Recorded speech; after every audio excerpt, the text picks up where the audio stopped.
ఆ పట్టణంలో ఒకవేళ 50 మంది నీతిమంతులు నీళ్ళ దాని నుండి 50 మంది నీతిమంతుల నిమిత్తము ఆ స్థలం నాశనం చేయకాయవా.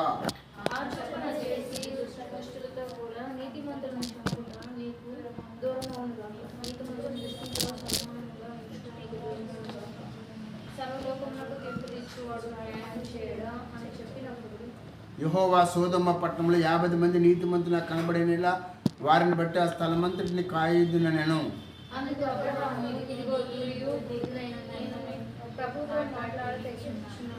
50 మంది నీతిమంతుల్లో ఒకవేళ 5 తక్కువైతే 5 తక్కువైనందున ఆ పట్టణం అంతయు నాశనం చేయదువా అని మరలా అడిగాను. అందుకు ఆయన అక్కడ 45 నాకు కనబడిన నాశనం చేయను నేను.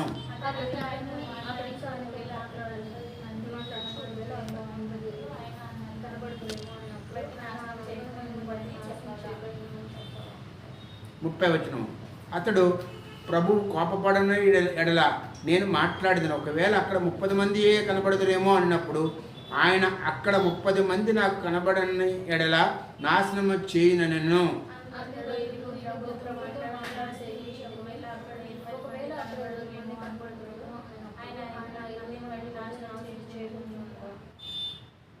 ముప్పై 32వ వచనం, అతడు ప్రభు కోపపడిన ఎడల నేను ఇంకొక మారు మాట్లాడతాను ఒకవేళ అక్కడ 10 మందియే కనబడదురేమో అన్నప్పుడు ఆయన ఆ 10 మందిని బట్టి నాశనం చేయకుందినను.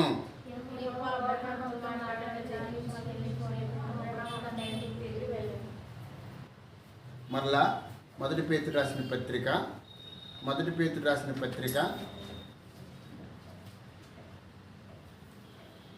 3వ అధ్యాయము 12వ వచనము మొట్టమొదటి భాగమే చదువుకుందామండి. మొట్టమొదటి భాగమే చదువుకుందాం, రెండో భాగం వద్దు. మొదటి పేతురు రాసిన పత్రిక 3వ అధ్యాయం 12వ వచనం మొట్టమొదటి భాగమే చదువుకుందాం, రెండో భాగం వద్దండి. ప్రభువు కన్నులు నీతిమంతుల మీదను ఆయన చెవులు వారి ప్రార్థనల వైపును ఉన్నవి. ప్రార్థన చేసుకుందాం. మా ప్రేమ గల తండ్రి, నీ కృపను బట్టి నీ కనికరాన్ని బట్టి ఇంత మహాపట్నంలో నశించిపోయిన అనేక మంది ఉన్నారు. వారి కొరకు నీ భారము దయచేసి అబ్రాహాం ఏ విధంగా లోతు కొరకు ప్రార్థించాడో సొదొమ గొమొర్రా కొరకు అట్లా మేము ప్రార్థించడానికి ఈ యొక్క హైదరాబాద్ సికింద్రాబాద్ ఈ భారతదేశం కొరకు మాతో మాట్లాడండి. అలాగే ప్రభా మీ మాటలు వినిపించండి, మీ సహాయం కోరుకుంటున్నాను. అలాగే ప్రభా నీ దాసురాలు ప్రభా దేవతని రవియలనే సిస్టమ్ జ్ఞాపకం చేసుకోండి. ఆ చెయ్యి ప్రభా గాయాన్ని ముట్టమని వేడుకుంటున్నాను. ప్రభా ట్రీట్మెంట్ ఇవ్వడానికి సహాయం నడిపించండి. శత్రువు చేసిన అందరికి ప్రతి ఒక్క ప్రభా కలవరం నుండి తప్పించండి. మీ సహాయం కోరుకుంటూ మీరు నడిపించమని యేసు నామమున ప్రార్థించి వేడుకుంటున్నాను తండ్రి, ఆమేన్.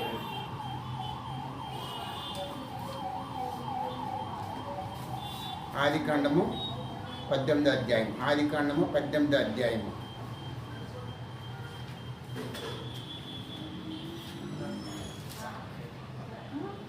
20వ వచనం, మరియు యెహోవా సొదొమ గొమొర్రాలను గూర్చిన మరొకది కనుక వాటి పాపం బహుభారమైనది. సొదొమ గొమొర్రాలో పాపం ఎక్కువైపోయింది కాబట్టి ఈ సొదొమ గొమొర్రాలో ఎవరున్నారండి? లోతు ఉన్నాడు. లోతు ఎక్కడున్నాడు? లోతు సొదొమ గొమొర్రాలో ఉన్నాడు. చూడండి, సొదొమ గొమొర్రాలో లోతు ఉన్నాడు. ఎక్కడున్నాడు చూడండి. 14వ వచనంలో చూస్తే లోతు అబ్రాహాము విడిచిపోయిన తర్వాత అబ్రాహాము విడిచిపెట్టిపోయి సొదొమ గొమొర్రా ఎలాగుంది? లోతు ఆ యొక్క సొదొమ గొమొర్రాలో ఉంటున్నాడు, నివసిస్తున్నాడు అబ్రాహాముని విడిచిపెట్టి. అబ్రాహాము దేవుడు నమ్మాడు, వచ్చాడు. అబ్రాహాముని బట్టి లోతు కూడా ప్రభువుని నమ్మాడు. ప్రభువు లోతును అబ్రాహామును దీవించాడు. అయితే లోతు ఈ సొదొమ గొమొర్రా నాశనం అవ్వకముందు ఆ సొదొమ గొమొర్రా ఎలాగుంది? చాలా పచ్చగా ఉందట. అంటే అన్నీ ఉన్నాయి, వాళ్ళకి పచ్చగా ఉంటే అన్ని ఆశీర్వాదాలు ఉన్నాయి, పచ్చగా ఉంది.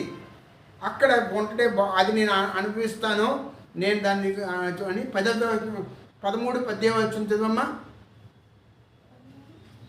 13వ అధ్యాయం ఆదికాండము 10వ వచనము. యోర్దాను ప్రాంతమంతటిని చూచెను.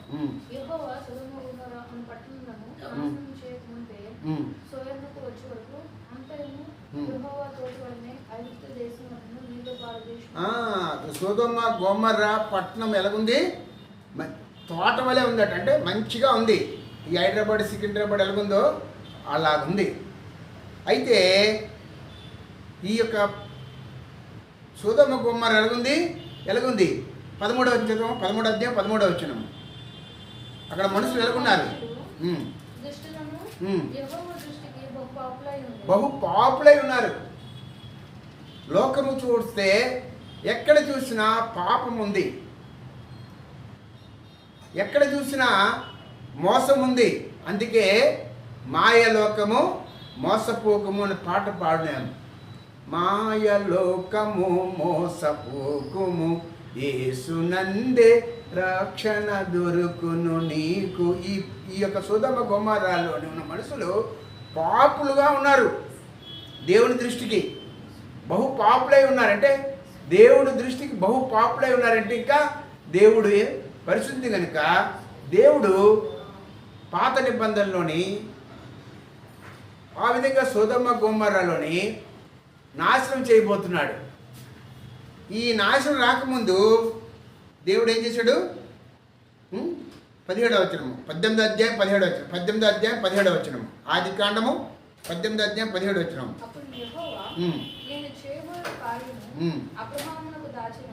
అబ్రాహాము దాచుదనని చెప్పి ఏం చేశాడు? దాని గురించి అబ్రాహాం చెప్పాడు. చెప్పినప్పుడు అబ్రాహాం ఏం చేశాడు? నా తమ్ముడు నా ఆస్తి అంతా తీసుకున్నాడు, నన్ను విడిచిపెట్టేశాడు, నేను ఎంతో నమ్మాను, తమ్ముడికి నా తమ్ముడు కొడుకు అని అనుకోలే. ఎందుకంటే ఉదాహరణకి అబ్రాహాంకి తమ్ముడు ఉన్నాడు కదా, తమ్ముడు చనిపోయాడు, తమ్ముడు కొడుకు ఎవరు? తన కొడుకే కదా. ఆ టైంకి ఆయన పిల్లలు లేరు అబ్రాహాంకి. నా తమ్ముడు పిల్లలే తనకి పిల్లలు అనుకొని ప్రేమించి అన్నీ కూడా నేర్పించాడు. ప్రభు నేర్పించాడు, విశ్వాసం నేర్పించాడు, ఆస్తులు ఇచ్చాడు, ఆయనతో పాటు ఉంచుకున్నాడు. నువ్వు ఒంటరిగా రమ్మన్నాడు దేవుడు. కానీ లోతును తీసుకొచ్చాడు. లోతు ఎవరు? తండ్రి లేని అనాథలు ప్రేమించమన్నాడు కదా, అందుకని తీసుకొచ్చాడు. తీసుకొస్తే సొదొమ గొమొర్రా చక్కగా ఉంది, అందువల్ల అక్కడికి వెళ్ళిపోయాడు. తన పెద్దనాన్ని విడిచిపెట్టి, తన తండ్రి లాంటి వాడిని విడిచిపెట్టి. అయితే ఆ సొదొమ గొమొర్రా పాపం ఎక్కువైపోయింది, బహు పాపులై ఉన్నారు. అక్కడ దేవుడు శిక్ష రాబోతుంది, నాశనం రాబోతుంది. ఏ నాశనము? ఆకాశము నుండి గంధకము యొక్క అగ్ని కురబోతుంది, అగ్ని వర్షము రాబోతుంది. చూడండి, పెద్ద పెద్ద సిటీలో అగ్ని పర్వతాలు ఏమవుతాయండి? పేలిపోయి సిటీలు వెళ్ళిపోతాయి. 1వ తారీఖుని ఈ సంవత్సరంలో ఆరాధన చేసాం, వాచ్ నైట్ సర్వీస్ వాగ్దానం తీసుకున్నాం.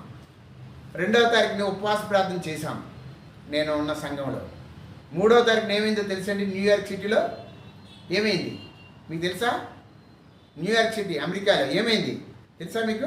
న్యూస్లో అగ్ని పర్వతాలు వచ్చి పెద్ద పెద్ద సిటీలు, మంచి మంచి సిటీలు.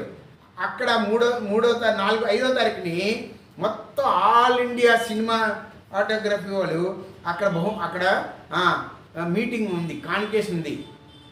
అలాంటి టైంలో 3వ తారీఖుని ఆ యొక్క అగ్ని పర్వతాలు వచ్చి మొత్తం పట్టణాలు కాల్చేసాయి. కొన్ని లక్షల కోట్లు అమెరికాలో నాశనం అయిపోయింది ఇదే సంవత్సరంలో 2025లో 3వ తారీఖు. మీరు న్యూస్ చూడండి కావాలంటే. అమెరికాలో 3వ తారీఖునే జనవరి 3వ తారీఖుని. ఎందుకు చెప్తున్నానంటే రాబోయే దినాల్లో ఈ యొక్క లోకము చాలా పాపముతో నిండి ఉంది. పాపము వల్ల వచ్చే జీతము మరణము, అంటే నరకము. అయితే సొదొమలోని లోతు ఉన్నాడు కాబట్టి, లోతు తన కొడుకు లాంటి వాడు కాబట్టి అబ్రాహాం ఏం చేశాడు? ప్రార్థన చేశాడు. అక్కడ ఎన్నిసార్లు ప్రార్థన చేశాడు? 22వ చదువమ్మా. ఆ మనుషులు అక్కడ నుండి తిరిగి సొదొమ వైపుగా వెళ్ళిరి. అబ్రాహాము ఇంకా యెహోవా సన్నిధిని దేవదూతలు సొదొమను నాశనం చేయడానికి వెళ్ళారు. అబ్రాహాం ఎక్కడ నిలాడు నేను ప్రార్థన చేస్తున్నాడు, దేవుడి సన్నిధిలో ప్రార్థన చేస్తున్నాడు. ఏమని ప్రార్థన చేస్తున్నాడు? అక్కడ ఏమని ప్రార్థిస్తున్నాడు? దుష్టులతో కూడా నీతిమంతులను నాశనం చేదువా. లోతు దేవుడు నమ్ముకున్నాడు కాబట్టి అబ్రాము ప్రభువుని నమ్ముకున్నాడు కాబట్టి అబ్రాము చుట్టూ ఉన్న వాళ్ళందరూ కూడా అబ్రాము యొక్క విశ్వాసాన్ని బట్టి తన కొడుకు లోతు లాంటి వాడు కూడా ప్రభువుని నమ్ముకున్నాడు. అందువల్ల నీతిమంతులు అయ్యారు. విశ్వాసులు నీతిమంతులుగా ఉంటారు. లోకస్తులు నీతిమంతులు కాదు. నీతిమంతుల ప్రార్థన వాళ్ళ ప్రభు వింటాడు. అబ్రాము దేవుని సన్నిధిలో నిలబడి లోతు కుటుంబం కొరకు ప్రార్థిస్తున్నాడు. సొదొమ గొమొర్రా కొరకు ప్రార్థించట్లేదు. ఎవరి కొరకు ప్రార్థిస్తున్నాడు? లోతు కొరకు నీతిమంతులను నాశనం చేయుదువా ప్రభువా అంటున్నాడు. అప్పుడు ఏమన్నాడు దేవుడు? నాశనం చేయక కాయువా అన్నాడు. మళ్ళీ అప్పుడు ఏమన్నాడు?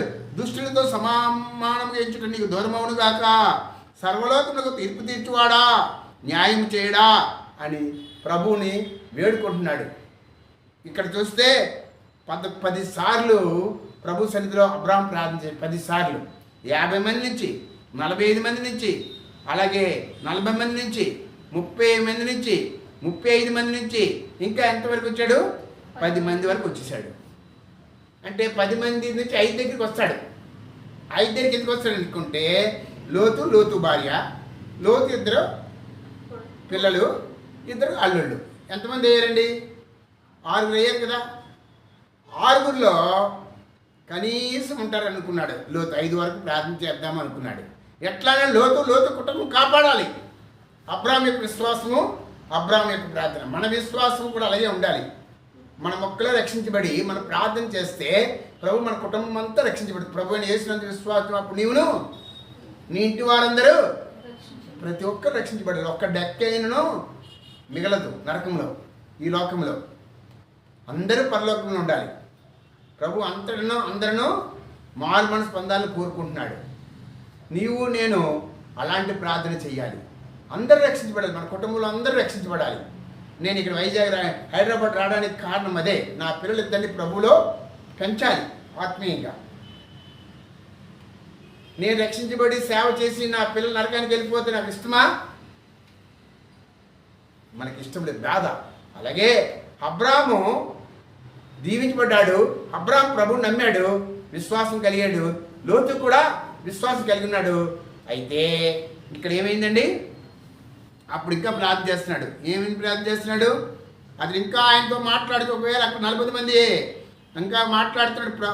అతడు ప్రభు కోపపడ్డాను, నేను మాట్లాడదను అని చెబుతూ ఏమన్నాడు?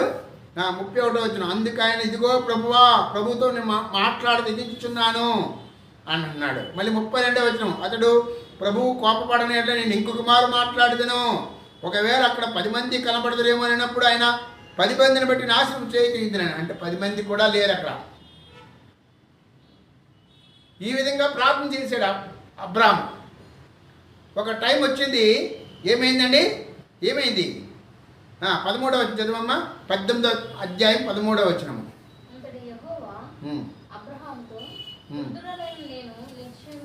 18వ అధ్యాయము 13వ వచనము. వాని గూర్చి మొర యెహోవా సన్నిధిలో గొప్పదైన గనుక దాన్ని నాశనం చేయుటకు యెహోవా మమ్మల్ని పంపినని చెప్పగా లోతు బయటకు వెళ్ళి తన కుమార్తెలను పెండ్లాడిన తన అల్లులతో మాట్లాడి లేండి, ఈ చోటు విడిచిపెట్టి రండి, యెహోవా ఈ పట్టణం నాశనం చేయబోతున్నాడు అని చెప్పాను. అప్పుడు అబ్రాహాం ప్రార్థన చేశాడు. అబ్రాహాం ఏం చేశాడు? ఆ దూతలు నాశనం చేసిన దూతలు లోతు దగ్గరికి వెళ్ళాయి. వెళ్ళి ఏం చేసే? ఈ పట్టణాన్ని మేము నాశనం చేయబోతున్నాం, యెహోవా సన్నిధిలో గొప్ప పాపము చేశారు, అందువలన దీన్ని నాశనం చేస్తాం, నీవు నీ యొక్క ఇంట్లో వాళ్ళందరూ బయటికి వచ్చేయండి అన్నాడు. ఎందుకు? అబ్రాహాం ప్రార్థన చేశాడు కదా. అందువల్ల లోతుతో ఆ యొక్క మనుషులు చెప్పారు, ఆ దేవదూతలు. వెంటనే ఏమేంటి? లోతు ఏం చేశాడు? తన అల్లుడితో పిలిచాడు, తన కూతురుతో పిలిచాడు, అందరినీ బయటికి తీసుకొచ్చాడు. ఆ యొక్క సొదొమ గొమొర్రా అగ్ని రగులుకొని నాశనం అయిపోతుంది. నాశనం అయిపోతున్నప్పుడు ఏమైంది? ఇంకా సొదొమ గొమొర్రా నాశనం అయిపోతుంది. అందులో లోతు ఎక్కడున్నాడు? 29 చదవమ్మా, 19:29. దేవుడు ఆ మైదానపు పట్టణములను పాడు చేసినప్పుడు దేవుడు అబ్రహామును జ్ఞాపకం చేసుకుని లోతు కాపురమున్న పట్టణములను నాశనం చేసినప్పుడు ఆ నాశనం మధ్యన లోతు నశించకుండా అతను తప్పించాడు. మనము మన కుటుంబము నశించకుండా ఉండాలి అంటే మనం ఏం చేయాలి?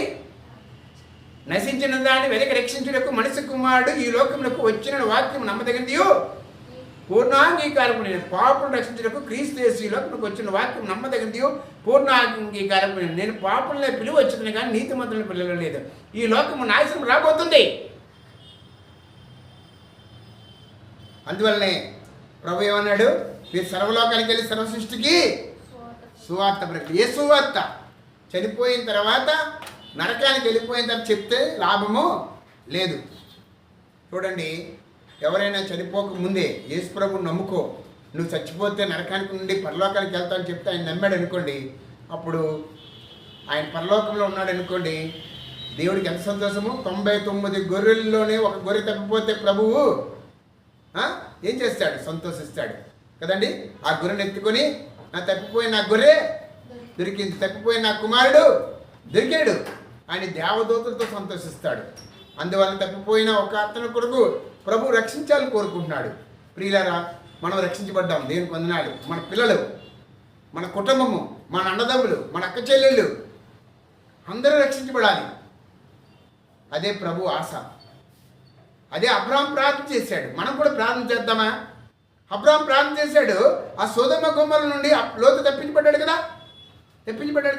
చూడండి ఎలా తప్పించబడ్డాడు.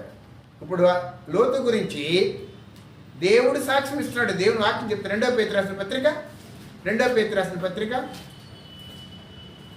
2వ అధ్యాయము 7వ వచనం. దుర్మార్గుల కామవిక నడవడి చేత ఒక బాధపడిన నీతిమంతులకు లోతును తప్పించెను. నీతిమంతుల లోతును తప్పించాడు. అందువలన మనమేం చేయాలి? ఈ లోకములో మనం రక్షించబడ్డాం. ప్రభు యొక్క విశ్వాసములో ఉండి మనం భద్రపరచబడ్డాం. దేవునికి వందనాలు. మన పేరు జీవగ్రంథంలో రాయబడ్డాయి. అయితే మన ఇరుగు పొరుగు వారు, మన బంధువులు, మన అన్నదమ్ములు, మన అక్క చెల్లెలు, మన భర్త, మన పిల్లలు నరకానికి వెళ్ళిపోవటం ప్రభుకి ఇష్టం లేదు. అందరూ ఆ వచనం చదవాలని నాకు ఆశిస్తున్నాను. అపోస్తుల కార్యములు 17వ అధ్యాయము 30వ వచనం.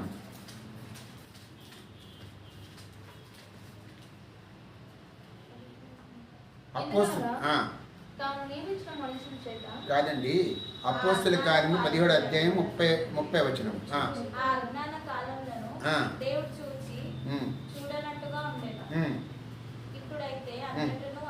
ఇప్పుడైతే అంతటను అందరూ మారు మనసు పొందవలనే మనుషులకు ఆజ్ఞ. అందరూ మారు మనసు పొందాలి. అందరూ చెడు జీవితం విడిచిపెట్టాలి. అందరూ పాప జీవితం విడిచిపెట్టాలి. మనం రక్షించబడ్డాం. మన జీవితాలు మార్చబడ్డాయి.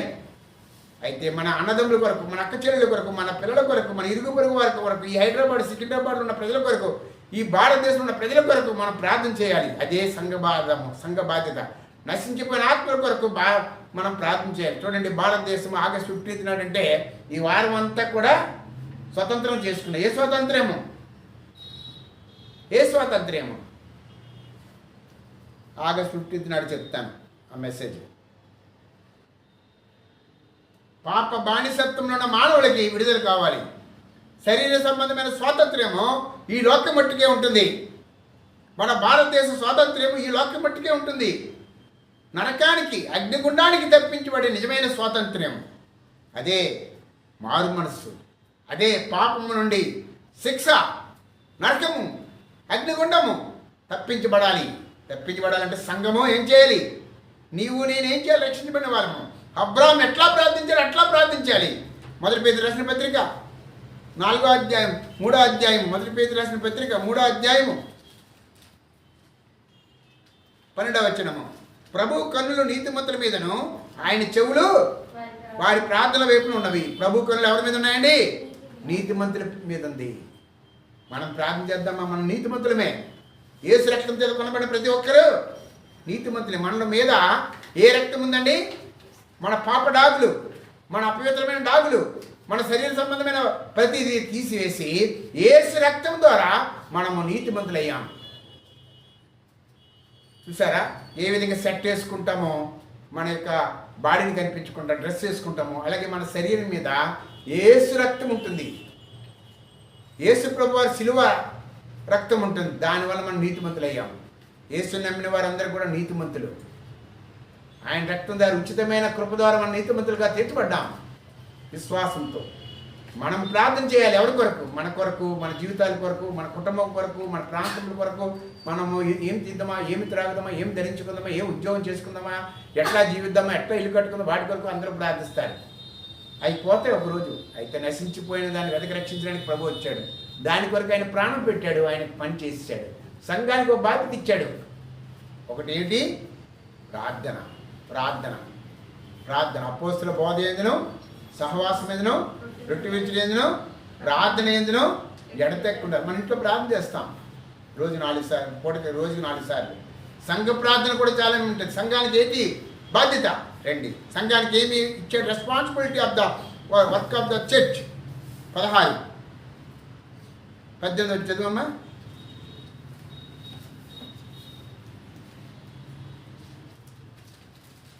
19 చదువమ్మా. 18, 19 కూడా. 16, 18, 19. మత్తయి రాసిన సువార్త 16వ అధ్యాయం 18, 19. మత్తయి రాసిన సువార్త 16వ అధ్యాయము 18, 19. సంఘానికి ఒక బాధ్యత ఇచ్చాడు.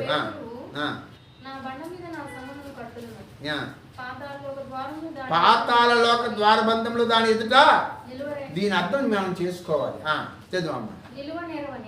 నేను నీతో చెప్పుచున్నాను, పరలోక రాజ్యం యొక్క తాళపు చెవులు నీకు ఇచ్చేదను. నీవు భూలోకమందు దేని బంధించుదువో అది పరలోకమందును బంధింపబడును, భూలోకమందు దేని విప్పుదువో అది పరలోకమందును విప్పబడును. సంఘము చేయవలసిన ప్రార్థనది. ఒక ఆత్మ నరకము నుండి, అగ్నిగుండము నుండి పరలోకానికి వెళ్ళాలంటే సంఘం ప్రార్థించాలి. అందువల్లనే ముఖ్యంగా మీ ఇంట్లో ఎవరైతే ఇంకా రక్షించబడేది వాళ్ళ పేర్లు సంఘానికి ఇవ్వండి. లేకపోతే ఒకరోజు వాళ్ళు నరకంలో ఉంటారు. అప్పుడు నువ్వు ఏమి చేయలేవు, ఆయన కూడా చెప్పలేదని చెప్పి నీ మీద నేరారోపణ చేస్తాడు.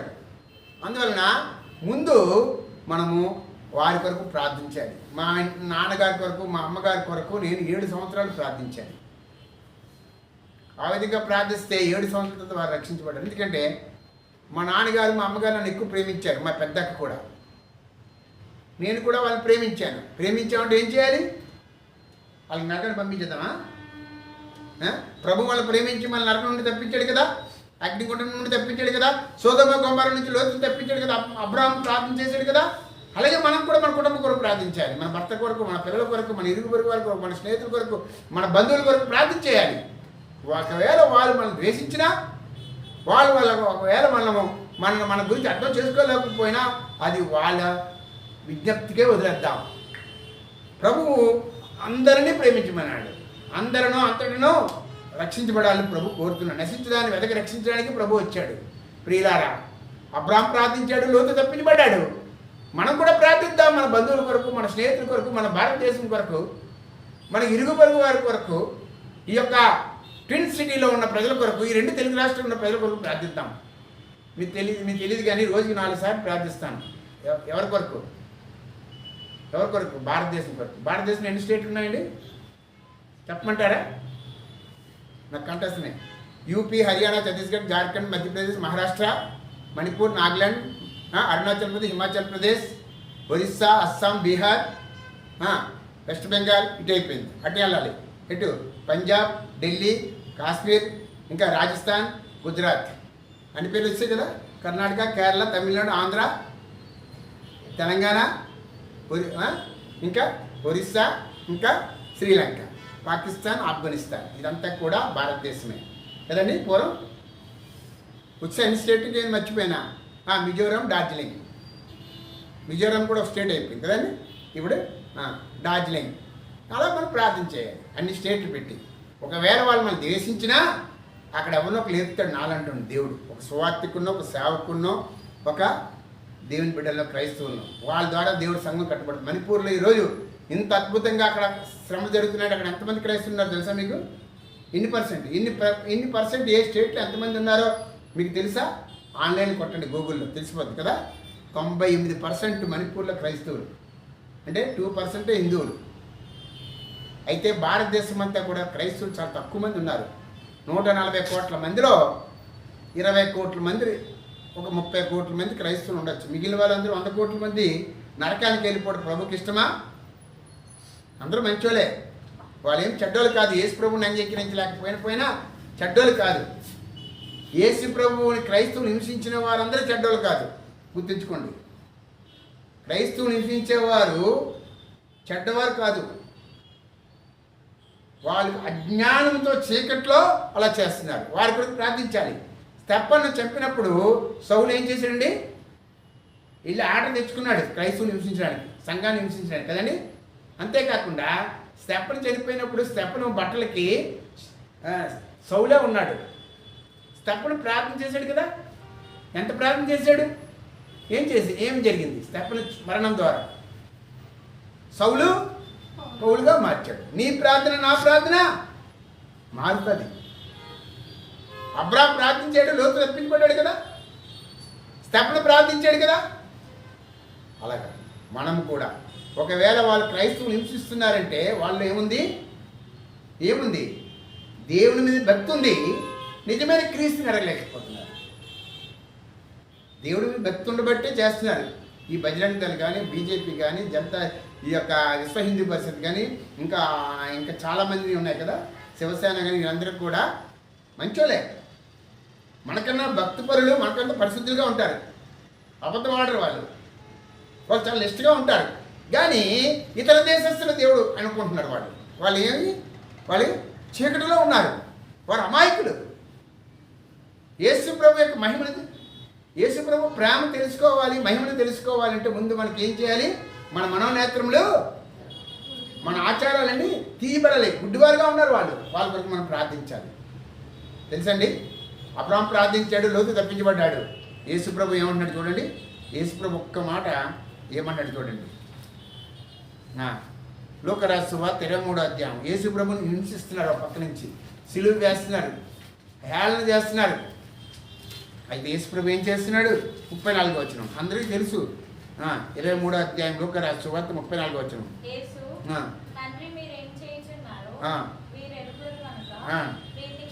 తండ్రి వీరేం చేస్తున్నారు, వీరెరుగు కనుక వీరిని మనం ప్రార్థిద్దాం. ప్రభువా, నీ క్రైస్తవులు హింసిస్తున్నారు,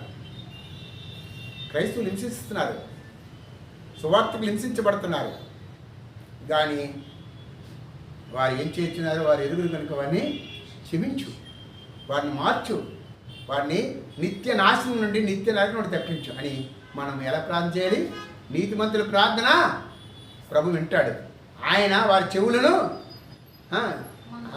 వైపు ఉంటాయి, ఆయన చెవులు. ఆ విధంగా మనం ఈ సాయంకాలం ప్రార్థిద్దాం.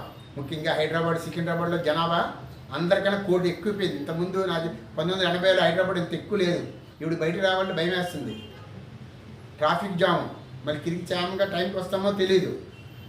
అందువలన చాలా జాగ్రత్తగా మనం నశించిపోయిన దాన్ని వెతక రక్షించాలని యేసు ప్రభు వచ్చాడు. మనం కూడా దాని కొరకు మనం ఏం చేయాలి? ప్రార్థన చేయాలి. మన ప్రార్థన ప్రభు వింటాడు.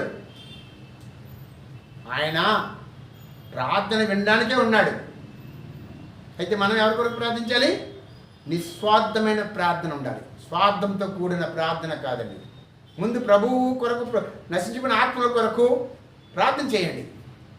మీ అన్నదమ్ముల కొరకు, మీ అక్క చెల్లెల కొరకు ఎవరైనా పేర్లు ఉంటే ఇవ్వండి, నేను కూడా ప్రార్థన చేస్తాను. అన్న కూడా, రఘు అన్న కూడా ప్రార్థన చేస్తాడు, రఘు ఏలన్నా. సంఘంగా ప్రార్థించాలి. అంత ఆసమస్య కాదండి. ఒక ఆత్మ నరకానికి వెళ్ళిపోయిన ఆత్మ పరలోకానికి వెళ్ళాలంటే ప్రార్థన, కన్నీటి ప్రార్థన ఉండాలి. అది 1 సంవత్సరం చేయాలి, ఒక 3 సంవత్సరాలనే చేయాలి, 5 సంవత్సరాలనే చేయాలి, జీవితాంతం చేయాలి. కనీసం చనిపోకముందే రక్షించబడి. చూడండి, రాజశేఖర్ రెడ్డి 60 సంవత్సరాలు బతికాడు. దాని చివరి దినాలు ఏమయ్యాడు? ఆయన భార్య, ఆయన కూతురు, ఆయన అల్లుడు ప్రార్థన విని, ప్రేమ విని ఏం చేశాడు? చివరి దినాల్లో మే నెలలోనే సీఎం అయ్యాడు. అదే టైంలోనే ఈస్టర్లోనే యెరూషలేంకి వెళ్ళి బాప్తిజం తీసుకున్నాడు. సెప్టెంబర్లోనే చనిపోయాడు కదండి. చనిపోతే అడిగి వెళ్ళాడు, పరలోకంలో ఉంటాడు. ప్రభువుని అంగీకరించి విశ్వసించి పాపాలు ఒప్పుకొని ఆయన నామను బాప్తిజం తీసుకుంటే పరలోకంలో ఉంటాడు, లేకపోతే నరకానికి వెళ్ళిపోతాడు. ప్రియులారా, ఆ నరకం నుండి తప్పించడానికి సంఘానికి ఏమి ఇచ్చాడు? పాతాళ ద్వారము బంధములు సంఘం ఎదుట నిలవలేరు. ఒక ఆత్మ పరలోకానికి వెళ్ళాలంటే సంఘం ప్రార్థించాలి. ఏమి భూమి మీద బంధిస్తామో అయ్యే బంధింపబడతాయి. ఏదైతే భూమి మీద మనం ఇప్పుతామో అయ్యే ఇప్పుతాయి. తాళపు చెవులు ఎవరికి ఇచ్చారండి? ఎవరికి ఇచ్చాడు? సంఘానికి ఇచ్చాడు. పరలోకం యొక్క తాళపు చెవులు నీకు ఇచ్చేదను. ఎవరు నీకు ఇచ్చేదనంటే ఎవరికి ఇచ్చాడు? అపోస్తలుడైన పేతురుకి ఇచ్చాడు, సంఘానికి ఇచ్చాడు. మనం ఏం చేయాలి? నశించిపోయిన ఆత్మల కొరకు ప్రార్థించాలి. అందుకనే భూలోకం మీద మనం ఏం బంధిస్తామో అది పరలోకం మీద బంధింపబడుతుంది. భూలోకం మీద ఏది ఇప్పుతామో అది పరలోకం మీద ఇప్పబడుతుంది. ఈ అర్థం మనం చేసుకోవాలి. ప్రభువా, పలానా సహోదరుడు, నా భర్త, నా పిల్లలు రక్షించండి ప్రభువా. నా భర్త, నా పిల్లలకి మంచి జీవితం ఇవ్వండి, మంచి ఉద్యోగం ఇవ్వండి, మంచి పెళ్లి చేయండి, మంచి ఆస్తులు ఇవ్వండి అని ప్రార్థన తర్వాత చేద్దాం. వాటి కొరకు అవి కూడా ప్రార్థన చేయమని అంటాను.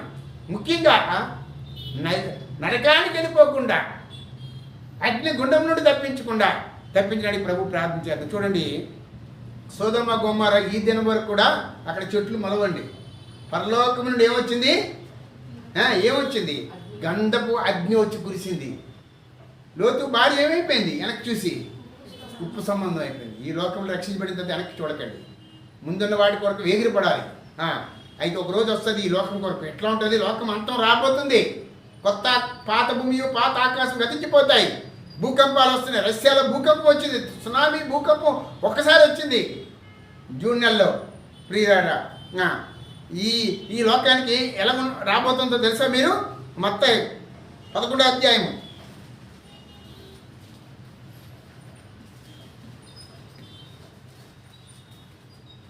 24 చదువమ్మా.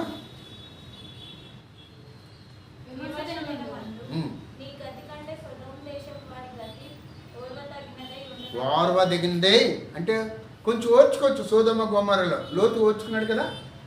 లోతు చూశాడు కదా సొదొమ గొమొర్రా నాశనం అవుతుంటుంటే పారిపోయి వచ్చేసాడు కదా. మనం అలాగా ఈ లోకం భూకంపం వస్తే పారిపోయి వెళ్ళగలమా? భూకంపం మొత్తం వస్తుంది అనుకోండి, ఎప్పుడైనా హైదరాబాద్ భూకంపం వస్తుంది తెలుసా మీకు? మా విశాఖపట్నానికి ఏమొస్తుంది? తుఫానును, సునామీ వస్తుంది. ఇంకొకటి ఏంటంటే సైంటిస్టులు చెప్తున్నారు, రీసెర్చ్ చేస్తున్నారు. ఈ భూమండలం అన్నమాట దినదినము నాశనానికి సిద్ధంగా ఉందట. అంటే pollution of the politics of the మన పాపం. చూడండి, పాపం వల్ల జీవిత మరణం కదా.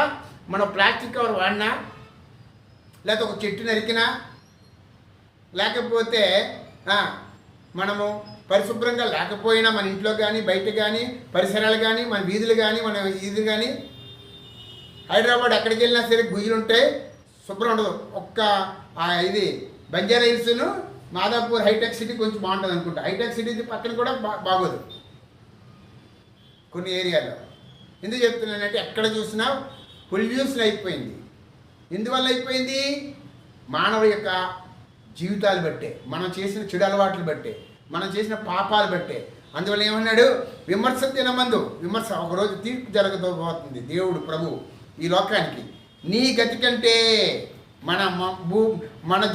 ఈ మానవ జీవితంలో ఇప్పుడు ప్రభువుని ఎరగలేని వారి యొక్క గతి కంటే, తీర్పు కంటే సొదొమ దేశం యొక్క గతి కొంచెం పర్వాలేదు, ఓర్వదగినది ఉంటుంది. ఎంత భయంకర తీర్పు రాబోతుందంటే ఇంకా తప్పించుకోలేం. ఒక అణుబాంబు హైదరాబాద్ సికింద్రాబాద్ మీద వేసారు అనుకోండి, తప్పించుకోగలరా? తప్పించుకోలేం. లేదు, మొన్న ఫ్లైట్ పడిపోయింది, 1000 డిగ్రీలు హీట్ అట. ఆ పెట్రోల్ ట్యాంక్ కాలిపోయింది. ఎక్కడ పడ్డది?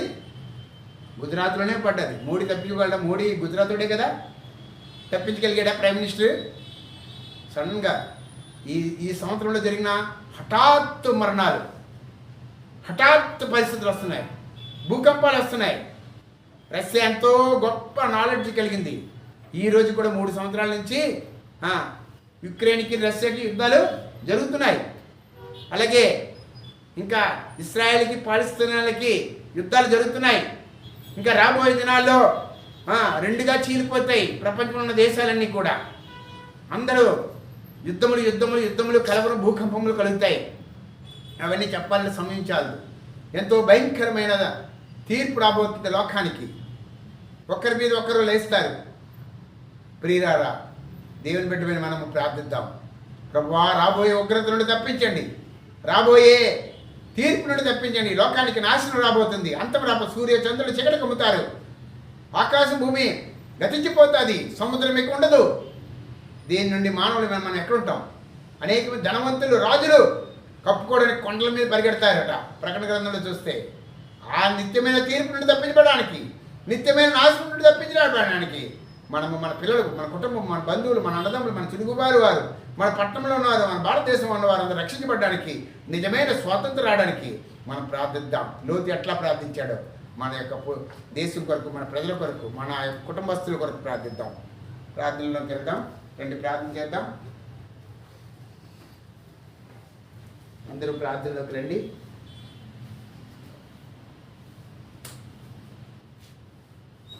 నశించిపోయిన ఆత్మల కొరకే ప్రార్థన చేయండి.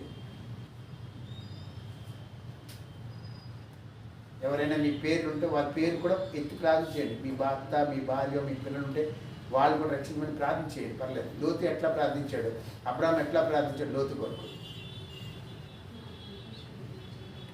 గట్టిగా